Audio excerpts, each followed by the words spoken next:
يا ساقيا القوم من شذاه الكل لما سقيت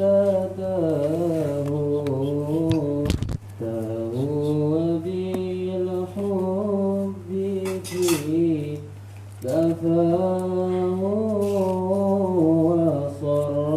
وصرحوا فيك ثم باحوا الله الله الله الله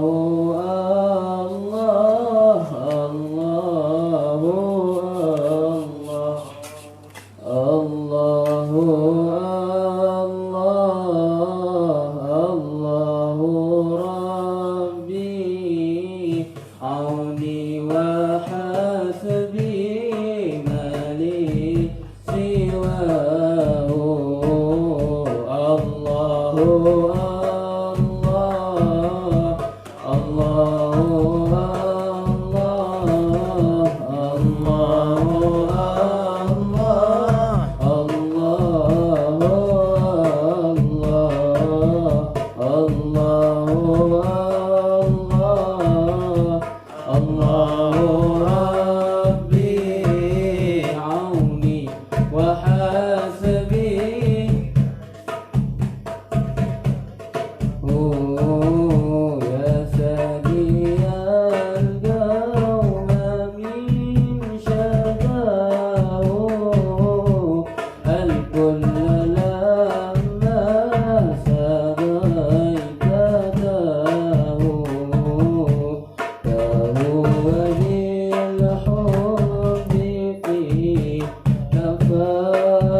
الله يبدأ بسوء ذات رومي إنسانا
صل وسلم وبارك عليه وعلى آله صلى الله وسلم عليه. Silakan. Silakan.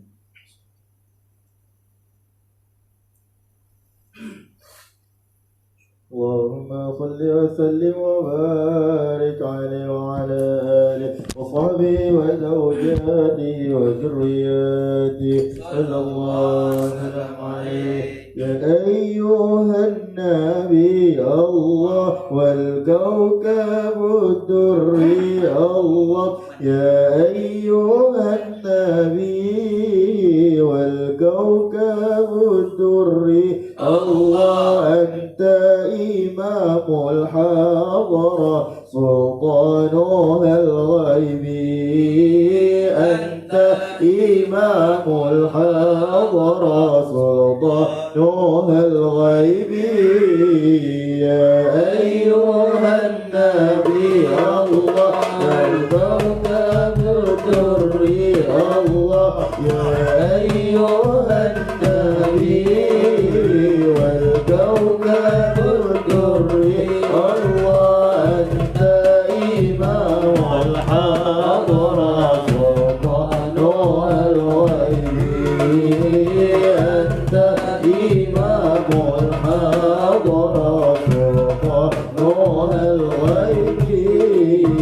فإني عبد الله حملي ثقيل الله، فإني عبد حملي ثقيل الله، ولي ذنوب مثل الرمال، ولي ذنوب مثل الرمال.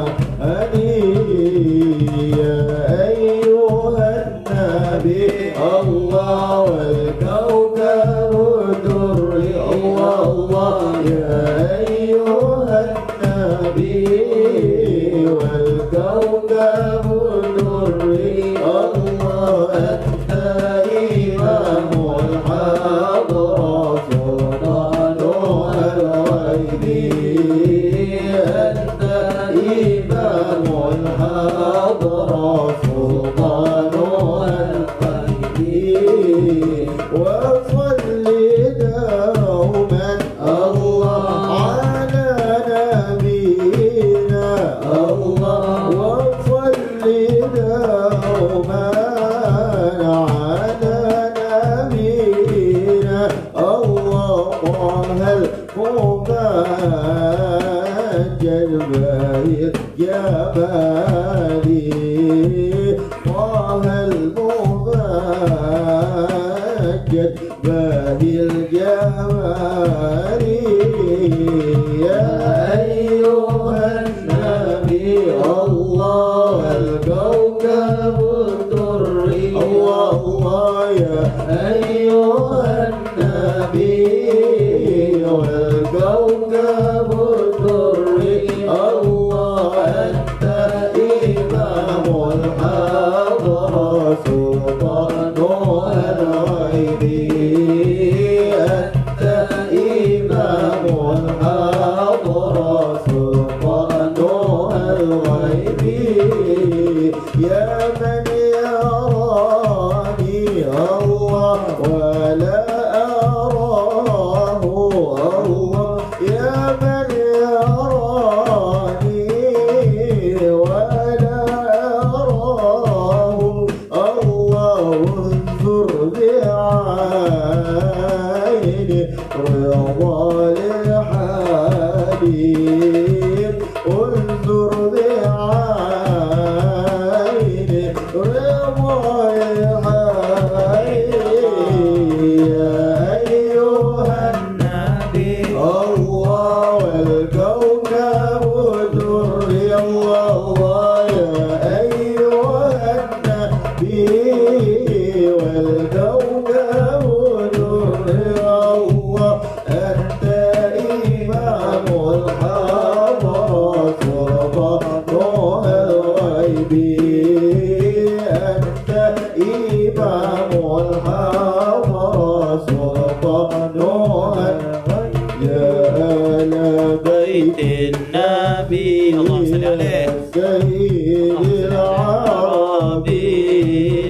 لكم مددت يدي ففرجوا كربي يا آل بيت النبي السيد العربي لكم مددت يدي ففرجوا كربي النبي صلوا عليه صلوات الله عليه اللهم صل عليه النبي صلوا عليه صلوات الله عليه وينال البركات كل من صلى عليه يا آل بيت النبي الله السيد العربي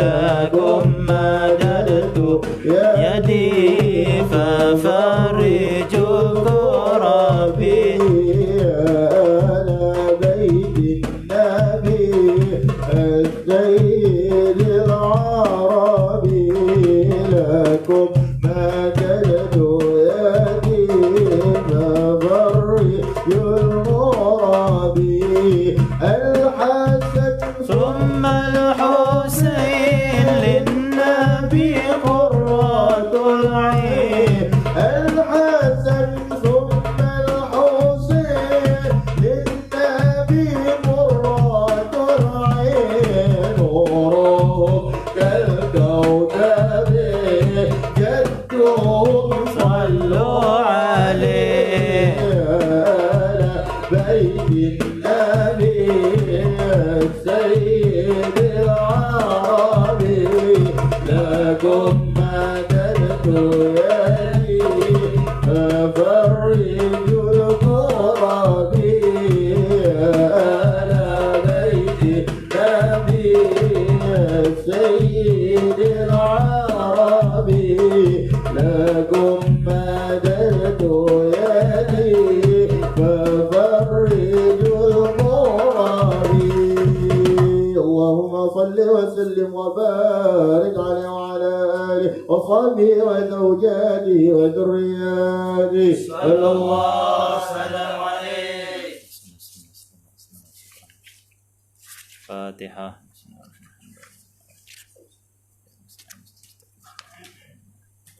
بسم الله الرحمن الرحيم الحمد لله رب العالمين والصلاة والسلام على أبي القاسم الأمين سيدنا محمد وعلى آله وصحبه أجمعين سبحانك لا علم لنا إلا ما علمتنا إنك أنت العليم الحكيم لا حول ولا قوة إلا بالله العلي العظيم رب اشرح لي صدري يسر لي أمري واحلل عقدة من لساني يفقهوا قولي سدد لساني واهدي قلبي بحق سيدنا محمد صلى الله عليه وسلم اللهم صل وسلم على سيدنا محمد وعلى آله وأصحابه صلاة لا نهاية لكماله وعدد كماله اللهم صل وسلم على سيدنا محمد الفاتح لما أغلق والخاتم لما سبق الناصر الحق بالحق والهادي إلى صراطك المستقيم صلى الله عليه وعلى آله وصحبه حق قدره مقدار العظيم بسم الله الرحمن الرحيم والصلاة والسلام عليك يا سيدي ورسول الله خذ بيدي قبل سيرة أبيك لا إله إلا الله وحده لا شريك له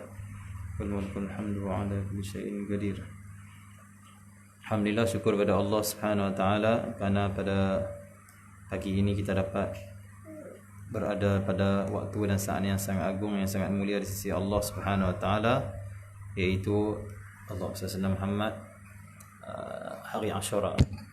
Nabi kita Muhammad sallallahu alaihi wasallam bila masuknya hari Ashura, Nabi akan memuliakan, agungkan hari Ashura ini dengan Nabi sallallahu alaihi wasallam berpuasa. Bahkan Nabi sallallahu alaihi wasallam mewajibkan dirinya dan juga sahabatnya berpuasa pada hari Ashura ketika mana berada di Mekah sebelum difardukan puasa Ramadan. Ketika mana Nabi sallallahu alaihi wasallam berada di kota Mekah, waktu itu puasa Ramadan belum difardukan karena belum turun ayat ya ayyuhalladzina amanu kutiba alaikumus siyamu kama kutiba alal ladzina min qablikum la'allakum tattaqun. Ayat ini turun pada tahun kedua hijrah Nabi SAW. Tahun kedua.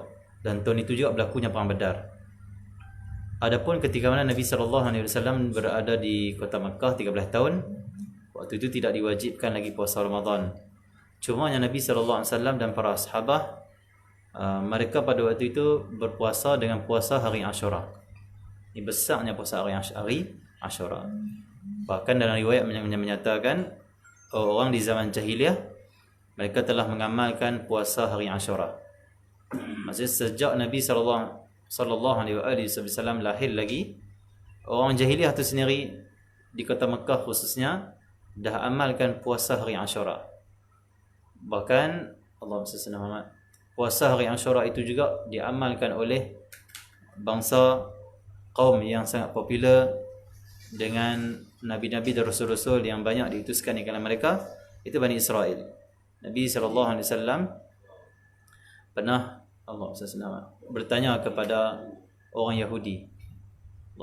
Nabi kata, kenapa yang kamu ini puasa pada hari ini? Itu hari Ashura.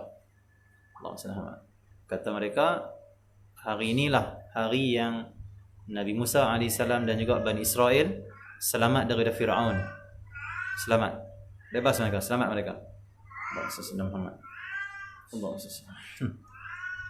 Selamat daripada Fir'aun. Jadi Allah Muhammad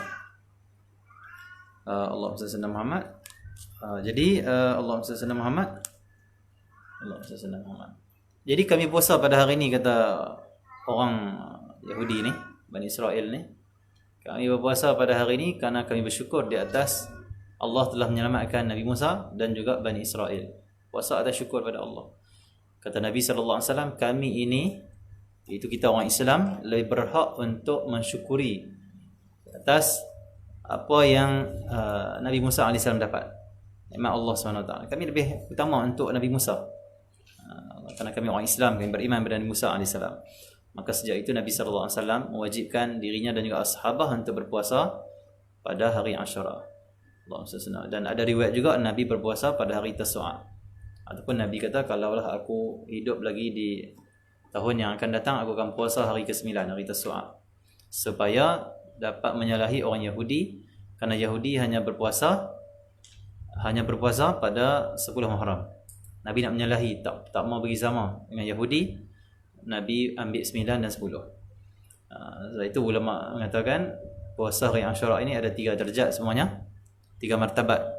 Yang pertama sekali, yang paling utama, paling afdal, kita puasa hari Tasu'a dan hari Ashura, 9 dan juga 10. Paling utama itu, kerana berdalilkan hadis Nabi SAW. Yang kedua, kita boleh berpuasa, martabat kedua, puasa hari ke-10 dan ke-11 Muharram, ke-10 hari Ashura, dan gabungkan dengan hari ke-11, itu esok. Martabat ketiga, paling kurang yang ni, hanya puasa 10 Muharram. Boleh, silakan saja. Cuma kalau nak dapat pahala yang sempurna, yang penuh, puasalah 9 dan juga 10. Ataupun 10 dan juga 11. Paling kurang tak mampu, puasa 10 saja pun boleh. Tidak menjadi masalah apa-apa. Allah SWT. Itu berkenaan dengan puasa hari Ashura. Allah SWT.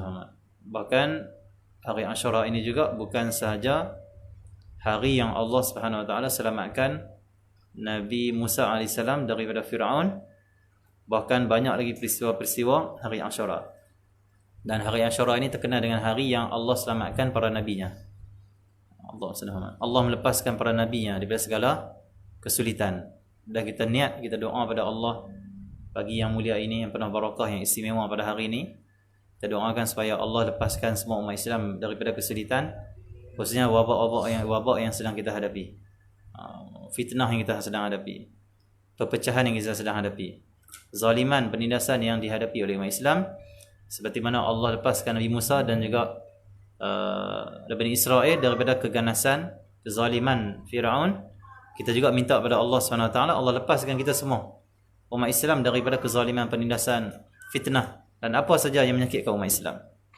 Allah SWT. Jadi macam tu. Bukan setakat Nabi Musa AS, bahkan kita boleh rujuk beberapa kitab. Allah SWT Muhammad. 10 Muharram ni juga ada beberapa peristiwa yang berlaku. Di zaman dululah, zaman Nabi-Nabi dulu. Di antaranya apa? Di antaranya adalah Allah Sayyidina Muhammad, Allah Subhanahu Wa Taala masuk dia dalam rumah ni. Tak ada rumah. Senang.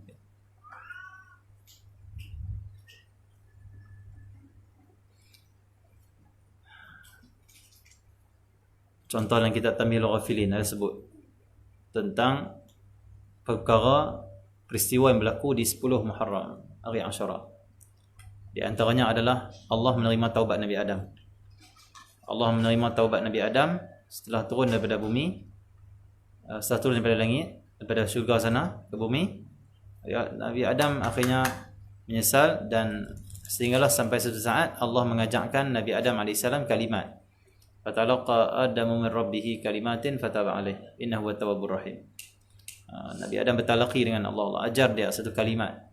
Beberapa kalimat. Kalimat ni apa? Rabbana zalamna anfusana wa illam taghfir lana tarhamna nakun khasirin. Maka bertaubatlah Nabi Adam AS. Hari itu adalah hari Ashura. Taubat Nabi Adam diterima pada hari Ashura. Di antaranya lagi Allah SWT berlabuhnya kapal Nabi Nuh AS di atas bukit Judi itu hari Ashura. Nabi Ibrahim dilahirkan. Nabi Ibrahim AS dilahirkan pada hari Ashura. Diangkat menjadi Khalilullah, kekasih Allah, hari Ashura. Dan Nabi Ibrahim diselamatkan daripada api, lempak dia dalam api sana, setinggi gunung sana. Di zaman dia diseksa, diazab, dizalimi Nabi Ibrahim, tapi Nabi Ibrahim selamat. Walaupun dilempar dalam api, hari itulah hari Ashura. Allah selamatkan Nabi Ibrahim. Di antaranya lagi Allah mengangkat Nabi Isa ke langit, hari Ashura. Allah menyelamatkan Nabi Musa, kita sebut tadi. Allah mengeluarkan Nabi Yunus daripada perut ikan. Yunus AS ditelan oleh ikan. Akhirnya Allah ilhamkan dia untuk menyebut la ilaha illa anta subhanaka inni kuntu minaz zalimin. Dalam Al-Quran Allah kata, kalaulah Yunus ni, dia panggil Dhunnun, kalaulah dia tidak membaca kalimat itu, la ilaha illa anta subhanaka inni kuntu minaz zalimin, kata Allah dia akan kekal dalam perut ikan itu sehingga hari kiamat. Satu ada ulama mengatakan ikan yang telan Nabi Yunus AS ini masih hidup. Kerana ayat Quran kata kalau dia tak baca sampai kiamat, duduk dalam perut ikan. Maksudnya ikan ni simpan sampai kiamat. Ikan hidup sampai kiamat. Allah alam. Ikan besar. Okey ya. Ada penangan mengatakan macam tu. Okey ya. Lagi Allah SWT Muhammad. Tu di antaranya lah, tu di antaranya.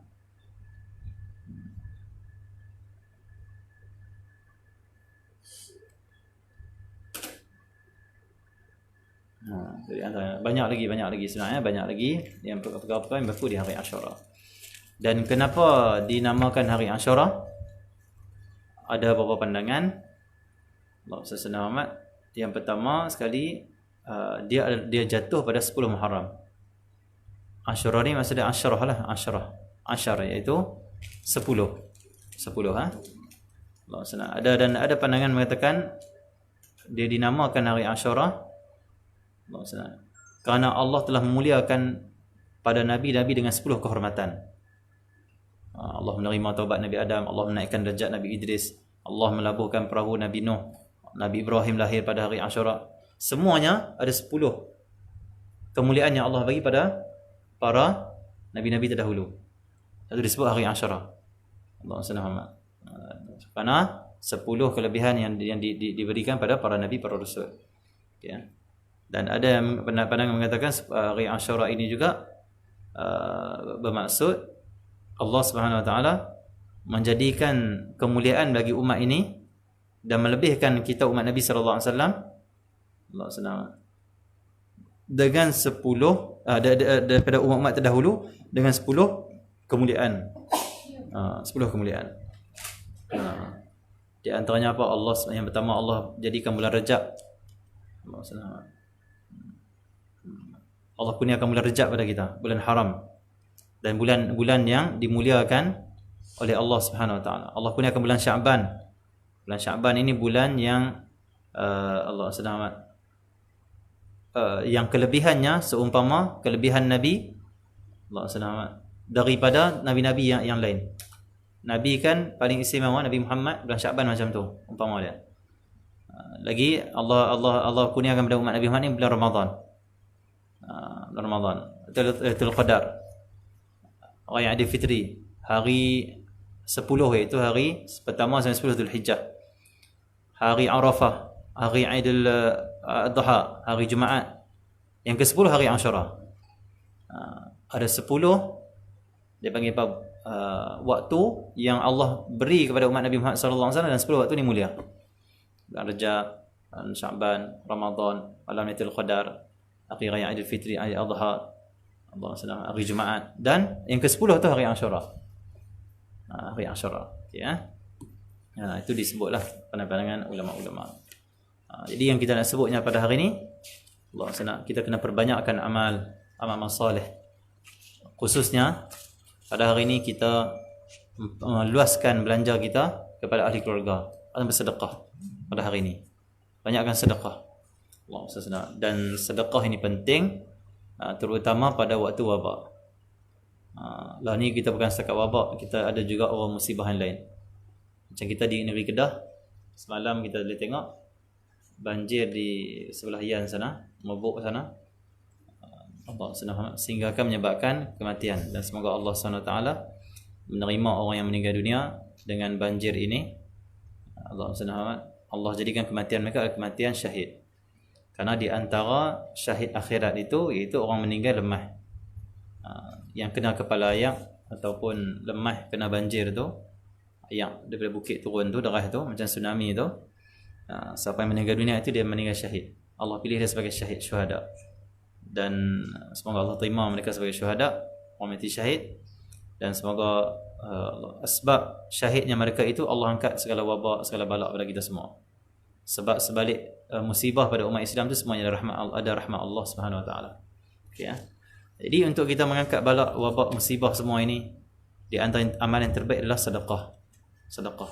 Kerana sedekah ini dia dapat mengangkat musibah, mengangkat balak. Kita di Kota Tarim, kalau ada satu masalah, musibah dan sebagainya, ulama sana selalu pesan, banyakkan sedekah, banyakkan sedekah. Sedekah dengan kita niat, Allah angkat balak.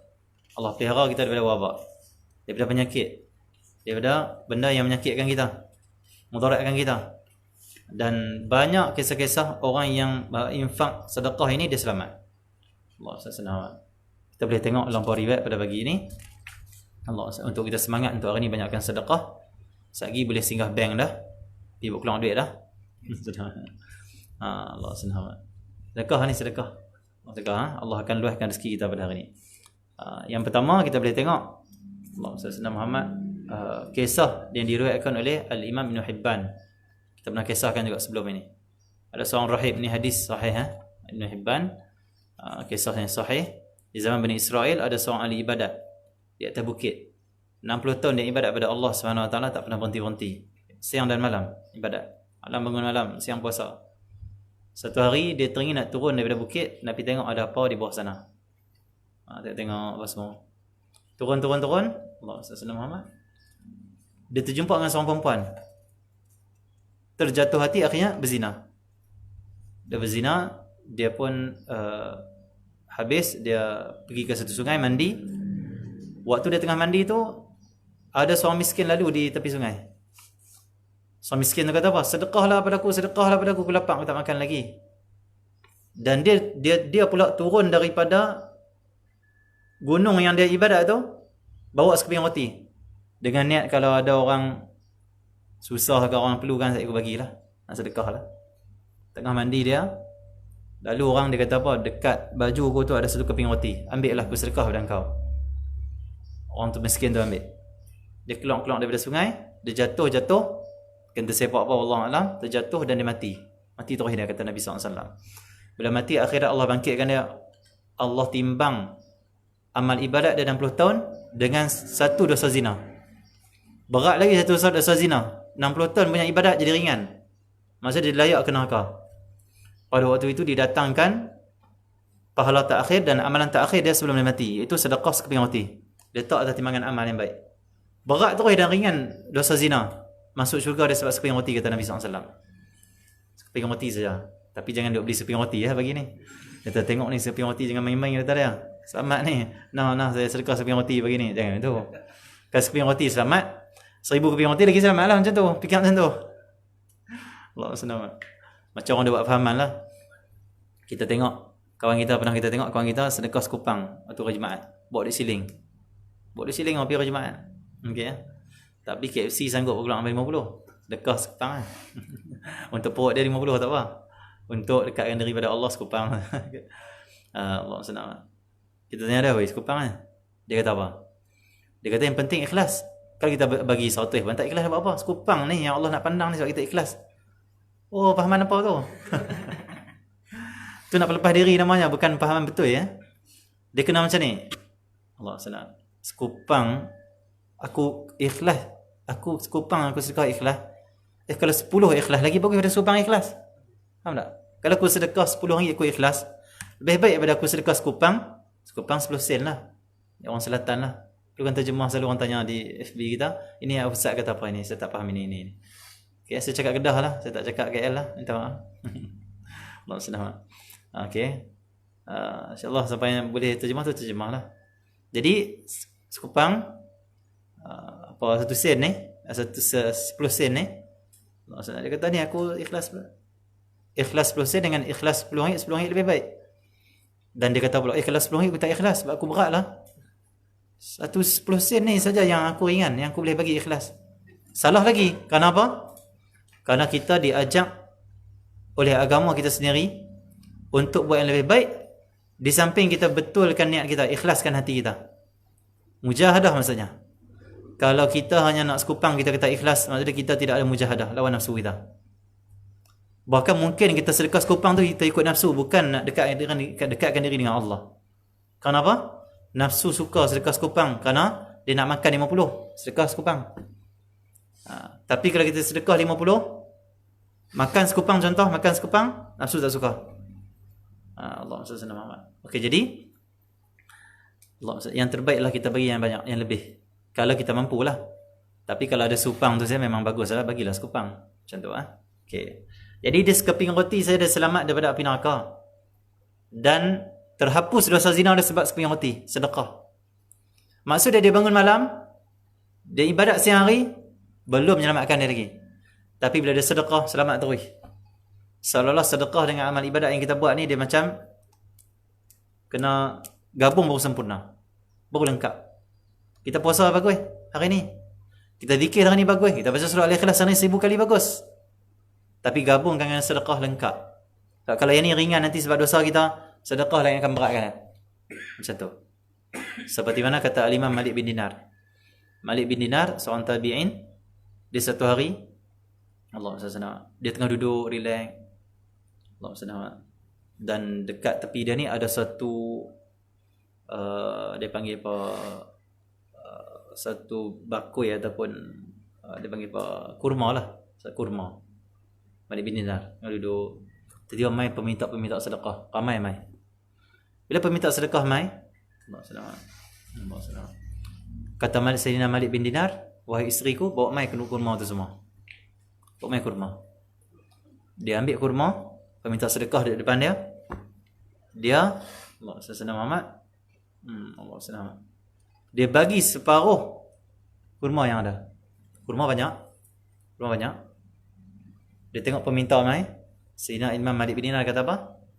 Wahai isteri, bawa mai kurma pada aku. Bawa mai setengah saja, setengah lagi simpan untuk kita makan. Dia ambil setengah bagi dekat peminta sedekah. Waktu tu isteri dia tegur dia. Dia kata, wahai suamiku, Malik bin Dinar, adakah ini dinamakan zuhud? Adakah engkau ni betul-betul zuhud? Takkan engkau ini nak infak di jalan Allah, engkau nak beri pada raja hanya separuh? Bagi semuanya. Isteri dia, ni isteri yang solehah. Untung kita kalau dapat isteri yang solehah. Isteri yang apa dia panggil apa? Isteri yang support kita, bantu kita untuk ibadat pada Allah. Syukur sangat-sangat. Syukur dapat isteri. Dia keluar ada orang minta sedekah kita, isteri kita kata apa? Abang berkeluar bagi dia 10 ringgit. Dan tak mau kita isteri-isteri yang kita keluar dengan dia, Orang minta dia kata apa? Abang saya bagi, budak tu nampak macam boleh kerja. Tak betul ya budak tu. Simpan. Biar orang lain bagi, kita jangan bagi. Tak bagus isteri macam ni. Kita nak isteri yang bantu kita ibadat, bantu kita sedekah, bantu kita zikir, bantu kita bangun malam, bantu kita dakwah, bantu kita buat baik. Isteri macam ni kita nak. Allah senang. Sebab tu kadang-kadang berlaku penceraian. Kita cerai ni mesti kena niat kita betul. Cerai kerana nafsu kita ke kerana Allah SWT. Ada orang dia cerai kerana apa? Isteri dia tak mau ikut dia dalam kebaikan dan juga dalam ibadah pada Allah. Cerai. Untuk apa lagi? Kahwin sama-sama dekat diri pada Allah. Dan kita orang Melayu jangan pandang negatif cerai. Jangan pandang negatif.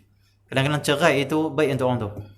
Seperti mana Nabi Ibrahim AS, waktu mana ditinggal Nabi Ismail, akhirnya satu hari Nabi Ismail kahwin. Dia pun main ziarah satu hari Nabi Ismail. Waktu dia ziarah Nabi Ismail, dia jumpa dengan isteri Nabi Ismail. Ini kisah betul lah, kisah sahih. Dia bagi salam, Assalamualaikum warahmatullahi wabarakatuh. Allah senang.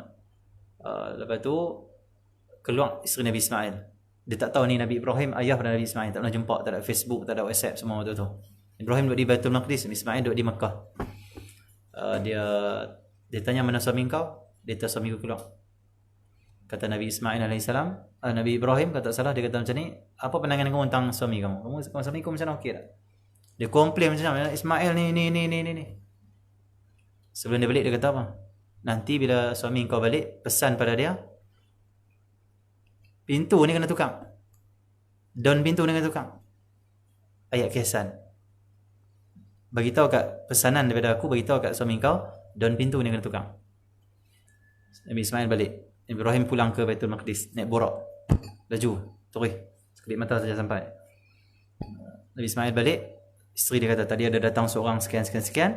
Nabi Ismail dah baca, itu ayah aku. Tapi dia diam. Apa tu apa dia pesan? Dia kata, daun pintu ni kena tukang. Aku ceraikan kau, kata dia. Cerai tu isteri dia. Maksud tukang daun pintu maksud apa? Isteri kau ni tak bagus. Dia tak bagus. Dia tak akan menuju ke Allah Subhanahu Wa Taala. Isteri yang tidak bersyukur, tidak berterima kasih atas jasa suami dia, komplain banyak, mongot banyak ni. Allah senang amat. Akhirnya Nabi Ismail terus cerai. Dia kahwin dengan orang lain. Nabi Ibrahim ziarah pula. Uji lagi. Okey, akhirnya dia pesan, ini kekalkan. Demi itu dia tak kekalkan. Akhirnya dia bersama dengan isteri dia yang seterusnya tu, yang lebih baik. Kadang orang cerai tu jangan pandang negatif. Mungkin suami dia tu dah tak boleh nak tarik isteri dia. Okey ya. Tapi kalau cerai sebab harta, sebab duit tak cukup, itu tak bagus lah. Macam tu lah. Sabar je lah. Okey ya. Okey, jadi Allah SWT, Nabi isteri pada Malik bin Dinar kata apa? Wahai suami, engkau macam ni engkau kata zuhud? Bagi setengah lagi simpan. Waktu tu terus Malik bin Dinar panggil semua. Allah SWT, peminta-peminta sedekah. Dia kata, nah, baki lagi separuh ada lagi, ambil semuanya ke rumah. Sedekah semuanya, infak ke jalan Allah SWT. Waktu tu Sayyidina Malik bin Dinar dia puji isteri dia. Bagus engkau ni, engkau yang rajin, engkau ni orang yang taat apa semua. Dan kata dia, dan waktu itu Sayyidina Malik bin Dinar pun baca ayat Quran, khudhuhu faghulluh thumma al-jahim salluh thumma fi silsilatin dhar'uha 70 dhira'an fasluquh innahu kana la yu'minu billahi al-azim wa la yahuddu ala ta'amil miskin. Maksudnya apa? Tangkaplah dan belengulah Allah SWT dia, kemudian masukkanlah dia dalam ke neraka jahim. Kemudian dengan rantai yang panjang 70 hasta, ikatlah dia. Ni cerita tentang akhirat. Akhirat nanti orang dahaka pada Allah, orang kafir apa semua ni, mereka akan diperintahkan oleh malaikat akan perintahkan, Allah akan perintahkan malaikat, ikat dia, tangkap dia, ikat dia, Allah SWT. Dan lilit ataupun ikat dia dengan rantai yang 70 hasta panjang dia. Sungguh ia tidak percaya pada Allah yang Maha Agung. Allah kata, kenapa orang ni kena macam ni? Kerana ikat dia, lempak dia dalam neraka. Kerana orang ini la yu'minu billahil azim, tidak beriman dengan Allah. Kafir maksudnya. Yang kedua, sebab apa dia kena lempak dalam neraka, kena ikat dengan 70 hasta rantai daripada api neraka. Wala yahuddu ala ta'amil miskin. Dia tidak suka menganjurkan memberi makan pada orang miskin. Bagi makan pada orang miskin, jamu orang miskin makan tak mau. Kalau dia buat kenduri, panggil VIP saja. Kalau dia buat makan jamuan, panggil kawan-kawan dia saja yang sama-sama bisnes dengan dia, sama-sama grup dengan dia. Orang miskin tak jemput. Orang macam ni kena azab nanti di akhirat. Kena azab. Malik bin Dinar baca dekat isteri dia. Bagus engkau. Kerana ada ayat Quran ni. Kalau kita tak suka beri makan ke orang miskin, kita duk simpan, kita utama kita orang miskin kita tak peduli, tak suka beri makan, tak suka beri yang lebih pada orang miskin, ada ancaman ayat Quran. Allah lempak neraka. Waktu tu isteri dia tanya, wahai suamiku Malik bin Dinar, takkanlah sampai berat macam tu orang yang tak bagi makan pada orang miskin? Takkan sampai macam tu dia pun kena lempak neraka? Saya jawab Sayyidina Malik bin Dinar, Allah SWT, ya, demikianlah hukuman bagi orang kafir dan orang yang tidak suka sedekah pada orang miskin. Dia pun kena lempak neraka. Na'udzubillah min dzalik. Kemudian kata Sayyidina Malik bin Dinar, Allah SWT, hai wanita kami, itu hai isteri kami, telah meletakkan dari leher kami separuh dari rantai itu dengan iman, maka harus meletakkan sisa yang separuh dengan sedekah. Allah SWT. Maksudnya apa? Allah SWT. Rantai api neraka ni, Allah SWT,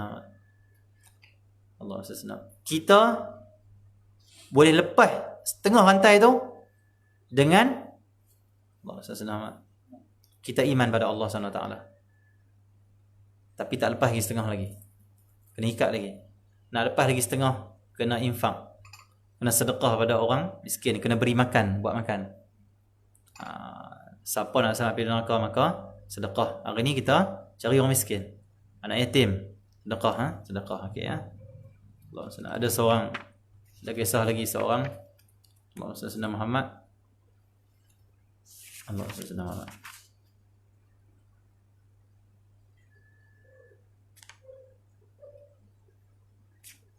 mana kisah dia? Allah SWT. Okey, dah satu lagi kisah. Allah SWT Muhammad, seorang wanita, Allah SWT Muhammad, dia bawa anak dia ke hutan. Anak dia masih bayi lagi kecil, ke hutan. Allah SWT, tengah dia sebok di hutan sana, tiba-tiba datang seekor serigala terkam anak dia, gigit anak dia, bawa pergi lari. Waktu tu orang minta sedekah dia, dia bagi. Allah SWT, bila dia bagi orang tengah cemas ni, anak hilang. Ada pula orang minta sedekah, dia bagi. Dia bagi, tiba-tiba serigala hantar balik anak dia. Waktu dia dengar suara mengatakan satu suapan dibalas dengan satu suap dibalas dengan satu suap. Maksudnya nak ikutkan anak kamu ni dah dimakan oleh serigala. Disebabkan engkau infak, engkau bagi orang makan, Allah SWT, engkau infak sedekah pada orang, maka kamu selamat dari musibah serigala tak dimakan. Seolah kalau kita infak, hak nak hilang tu dapat balik. Musibah tak boleh, musibah diangkat. Kecelakaan, kemudaratan itu dapat dihindari. Musibah dapat diangkat. Jadi Allah SWT itu sedekah. Allah SWT. Bahkan kata Al-Imam, kata Sayyidina Abu Dzar Al-Ghifari, tidak terjadi sedekah di atas bumi ini melainkan sesudah melepaskan 70 belenggu syaitan yang semuanya mencegahnya dari sedekah. Kita ni nak sedekah, ada 70 belenggu, ikatan yang syaitan buat pada diri kita supaya kita ni tak sedekah. Kata Sayyidina Abu Dzar Al-Ghifari, sahabat Nabi Muhammad. Satu, bila nak sedekah ni pikir panjang kadang-kadang. Nak berkeluar dia ni fikir macam-macam. Orang yang bersedekah, kata Sayyidina Abu Dzar Al-Ghifari, dia dapat melepaskan diri dia daripada 70 ikatan syaitan dari diri dia. Macam kita tidur. Kita kalau tidur, ada 3 ikatan syaitan, 3 ikat. Itulah hadis tu, dia ikat. Ikatan pertama akan terbuka dengan kita bangkit mengucapkan nama Allah. Alhamdulillah alladzi ahyana ba'da ma amatana wa nusyur. Lepas tu ikatan. Bangkit, ambil wuduk, lepas ikatan kedua. Allah senang. Solat 2 waktu, ada 2 rakaat, lepas ikatan ketiga, baru kita segak. Baru ibadat cergas. Cuba kita bangkit, ucap alhamdulillah saja. Cegah tak cegah? Okey, alhamdulillahilladzi. Dia rasa nak tidur balik. Dia rasa beratnya. Sebab ada 2 ikatan lagi. Dia tarik kita lagi. Jadi lemah. Bangkit ambil wuduk, rasanya segang sikit. Semayang 2 rakaat, segang habis terus. Macam lapang. Ikatan syaitan. Itu waktu kita tidur 3 ikatan. Tapi waktu nak sedekah 70 ikatan. 70. Tu main macam-macam perasaan. Nak bagi tau. Tengok kawan bagi, alhamdulillah kawan dah bagi dah, aku tak payah bagi. Sesenang okey macam tu 70 ikatan. Kata Al-Imam Qatadah, Sayyidina Qatadah mengatakan, sedekah itu memadamkan dosa seperti air memadamkan api. Kita ada dosa banyak dengan Allah, kita sedekah. Umpama ayak padamkan api. Api itu umpama dosa kita, sedekah umpama ayak.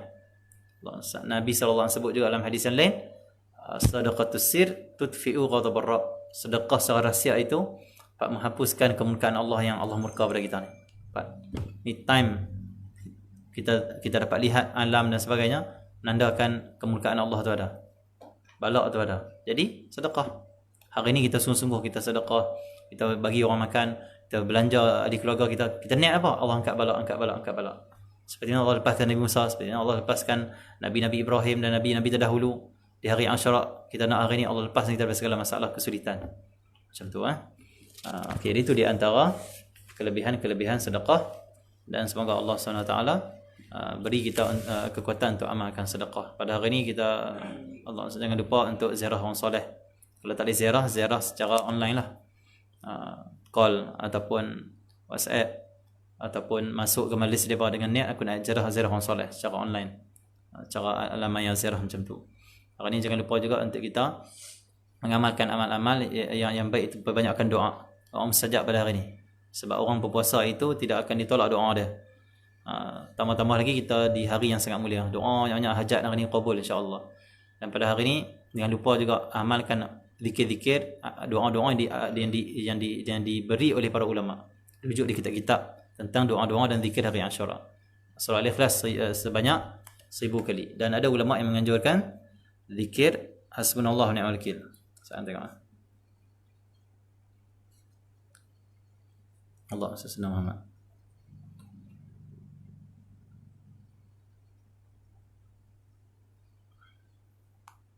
Mana ada?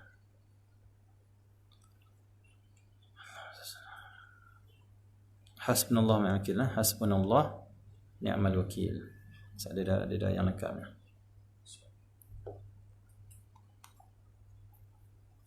Hasbunallahu ni'mal wakil, ni'mal maula wa ni'man nasir. Sebanyak 70 kali. Ada ulama menganjurkan 70 kali hari ini dari Asyura. Amalkan hasbunallahu wa ni'mal wakil, ni'mal maula wa ni'man nasir. Allah akan selamatkan dia dari segala mara bahaya. Itu boleh amalkan. Hasbunallahu wa ni'mal wakil, ni'mal maula wa ni'man nasir. Allah selamat. Dan apa saja amalan dianjurkan oleh para ulama boleh kita amalkan kerana Allah Subhanahu wa taala. Semoga Allah SWT merahmati kita semua. Allah beri kekuatan kepada kita. Semoga hari ini Allah kabulkan hajat dan kita semua selamat daripada segala musibah, balak dan sebagainya. Wassallallahu alaihi wasallam. Alhamdulillah ada tajaan daripada hamba Allah sekeluarga Kuala Lumpur.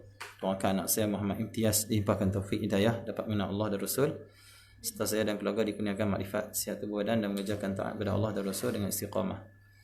Amin. Semoga Allah mengabulkan semua hajat. Sebenarnya Muhammad Syahrizal bin Muhammad Shah Ampang dikurniakan istiqamah dan ampun dosa. Amin.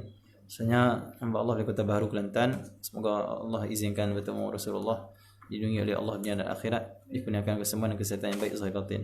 Amin. Seterusnya Megat Naim serta sekeluarga negeri Penyembang daripada Kebun Sirih Bukit Matajam Pulau Pinang, doakan semoga hidup kita diberkati dunia akhirat, masuk ke dalam syurga tanpa hisab. Amin.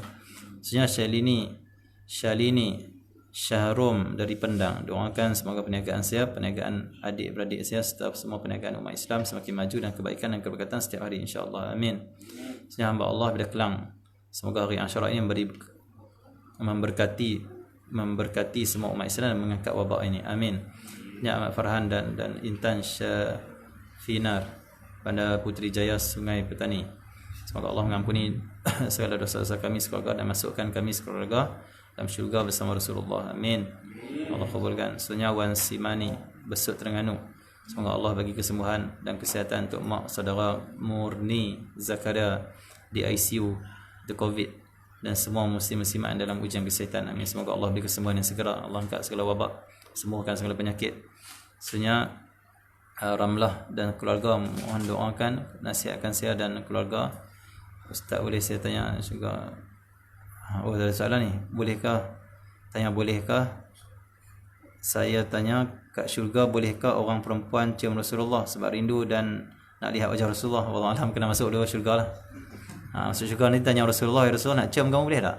Nabi kata boleh saja. Okey, cium. Kalau Nabi kata tak apalah, tak apalah. Okeylah. Wallahualam, nanti kena tanya Nabi sallallahu alaihi wasallam. Kena minta izin dengan Nabi sallallahu alaihi wasallam. Nabi izinkan, silakan, tafadhal. Okey okey. Yang penting kita masuk syurga dulu. Yang cium itu tak apa lagi. Masuk syurga dulu tak apa. Masuk dulu, bagi masuk dulu insya-Allah. Selawat kepada Nabi sallallahu alaihi wasallam banyak-banyak insya-Allah. Kita nanti minta kepada Rasulullah sallallahu alaihi wasallam, minta izin Nabi sallallahu alaihi wasallam. Seterusnya Nash dari Selangor, mohon doa dapat rezeki bermimpi melihat wajah Nabi sallallahu alaihi wasallam yang dikasihi. Amin. Semoga Allah kurniakan. Seterusnya Akmal Fahim bin Khurazi, Kepala Batas Kedah, doakan moga Allah kabulkan hajat saya. Doakan juga moga Allah kurniakan kesabaran, ketabahan dan saya hadapi ujian. Doakan semoga Allah bersihkan hati saya, Allah kurniakan makrifat mengenal Allah dan memberikan kebaikan di akhirat, ridha, kasih sayang dan selamat fitnah akhir zaman semua dan semua umat Islam. Amin. Sebenarnya hamba Allah pada Taman Desa Kamela untuk arwah ibu bapa dan muslim-muslimat, semoga Allah sampaikan semuanya. Sebenarnya Nur Suryani Abdul Wahab daripada Jertih, Terengganu, mohon Allah lindungi diri dan moga Allah lindungi diri dan keturunan serta mukminin dan mukminat daripada penyakit Covid, dan moga Allah jangan izinkan vaksin memudaratkan diri mukminin dan mukminat. Amin. Semoga Allah selamatkan kita semua daripada segala mudarat. Sebenarnya Nur Siati Masayu Muhammad Nur daripada Selangor, moga Allah beri taufik hidayah pada ahli keluarga dan semua rakan seluruh muslim-muslimat. Nabi SAW diberi peluang melihat wajah Nabi Muhammad, syafaat Nabi Muhammad. Moga Allah mudahkan semua urusan di akhirat, dikurniakan ilmu manfaat, ilmu benar, rezeki yang berkat, selamat dari fitnah akhir zaman dan fitnah Dajjal. Temukan jodoh yang soleh, beriman yang boleh membimbing.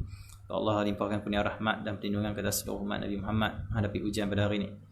Moga Allah kurniakan kesihatan yang baik buat diri, keluarga, sahabat serta muslim-muslimat umat Nabi. Amin. Semoga Allah berkati dan memudahkan urusan ustaz dan penyampaian dakwah tanpa henti. Amin. Semoga lebih ramai lagi anak muda dekat diri dengan agama Islam dan ilmu agama, seterusnya amalkannya. Amin. Semoga Allah kabulkan segala hajat, segala niat, segala doa. Seterusnya infak untuk anak yatim sekitar Darsa Dabla Latifah Mak Rabi pada Penang. Semoga Allah ampunkan dosa umat Nabi Muhammad dan mudahkan urusan dunia dan akhirat. Amin. InsyaAllah pada hari ini kita akan round di sini lah, sekitar sini untuk infak kepada anak yatim. Jumpa temu dengan anak yatim insyaAllah. Sebenarnya hamba Allah dari Al-Ustaz diniatkan untuk Al-Fadhil Ustaz, keluarga, sahabat semua rumah Darsa, semoga yang talaqi secara online, semua yang talaqi secara online.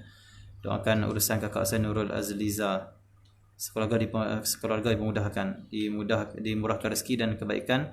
Dan keluarga kami dikurniakan kematian dan syahid dunia akhirat, dipanjangkan umur dalam kebaikan pada agama. Amin. Semoga Allah SWT kabulkan segala hajat. Sebenarnya Muhammad Luqman Hakim daripada Selangor, semoga Allah kurniakan dapat cinta Nabi dan awliya. Amin. Semoga Allah beri kecintaan kepada Nabi, para awliya, para salihin, orang dicintai oleh Allah SWT. Dan semoga Allah SWT terima mereka yang dalam musibah banjir pada semalam. Semoga Allah terima mereka sebagai syuhada, orang yang mati syahid, orang yang mendapat kedudukan tinggi di sisi Allah Subhanahu Wa Taala. Semoga Allah selamatkan kita semua umat Islam dari segala musibah, dan semoga Allah beri kesabaran, Allah beri kelapangan rezeki, kelapangan hidup kepada mereka yang tertimpa musibah, terutama musibah yang semalam di Yan, negeri Kedah. Semoga Allah Subhanahu Wa Taala berikan mereka ketabahan dan ridha, dan semoga Allah Subhanahu Wa Taala gantikan mereka dengan anugerah yang lebih baik daripada apa yang mereka hilang. Ya Arhamar Rahimin, Ya Hayyu Qayyum, sallallahu alaihi wasallam.